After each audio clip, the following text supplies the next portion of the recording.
Your daily dose of inspiration, quick and bright. नमस्ते। आज हम एक ऐसी छिपी हुई ताकत के बारे में बात करने वाले हैं।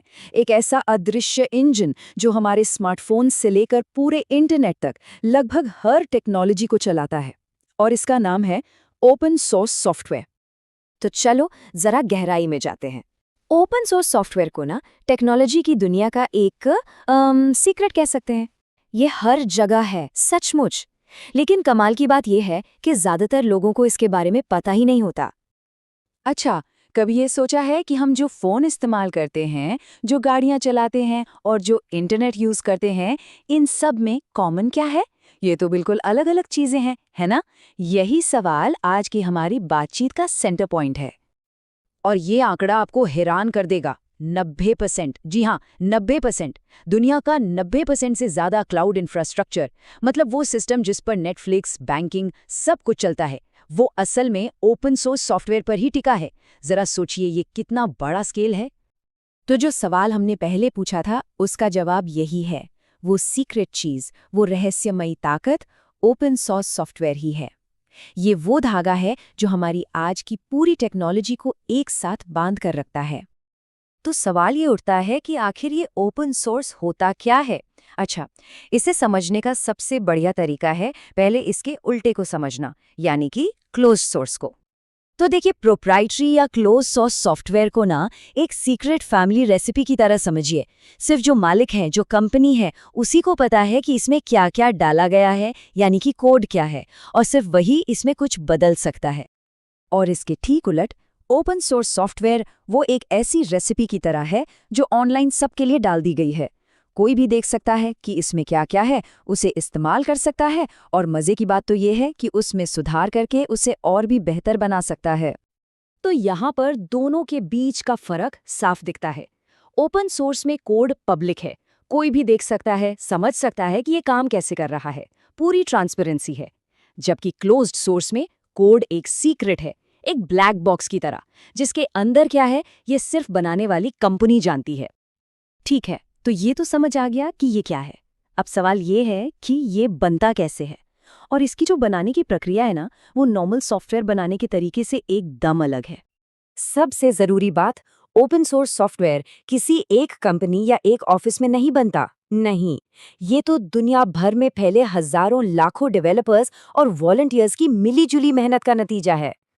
ये प्रोसेस ना एक लगातार चलने वाले साइकिल जैसा है।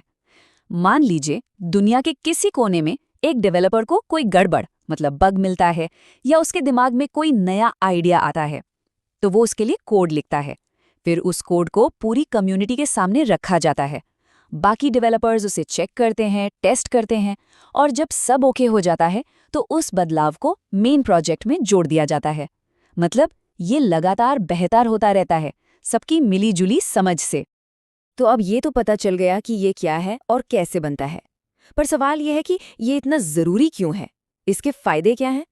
सबसे पहला और सबसे बड़ा फायदा है सिक्योरिटी। सोचिए, जब एक ही कोड को हजारों लोग देख रहे हों, तो उसमें कोई भी कमी या कोई भी सिक्योरिटी प्रॉब्लम बहुत जल्दी पकड़ में आ जाती है और उसे फौरन ठीक भी कर दिया जाता है। दूसरा फायदा है इनोवेशन, मतलब नए नए आइडियाज, क्योंकि कोई भी पहले से बने हुए प्रोजेक्ट को लेकर उसके ऊपर कुछ नया बना सकता है। इससे क्या होता है, नए नए एक्सपेरिमेंट होते हैं और टेक्नोलॉजी बहुत तेजी से आगे बढ़ती है। और तीसरा बड़ा फायदा है फ्लेक्सिबिलिटी, मतलब लोग किसी एक कंपनी के बनाए हुए सॉफ्टवेयर में बंधे नहीं रहते। वो सॉफ्टवेयर को अपनी ज़रूरतों के हिसाब से बदल सकते हैं, कस्टमाइज कर सकते हैं। ये एक बहुत बड़ी पावर है। ये चार्ट इस बात को और भी साफ कर देता है। देखिए, एक ओपन सोर्स कम्युनिटी किसी भी बड़ी गड़बड़ को ठीक करने में कितना कम वक्त लेती है एक नॉर्मल कंपनी के मुकाबले। जो फर्क है वो एकदम सामने है, स्पीड बहुत ज्यादा है। अब एक और दिलचस्प बात, ओपन सोर्स सिर्फ सॉफ्टवेयर बनाने का एक तरीका नहीं है, ये उससे कहीं बढ़कर है। ये एक सोच है, एक फिलॉसफी है, जो अब सॉफ्टवेयर की दुनिया से बाहर भी फैल रही है। ये बात बिल्कुल सही है।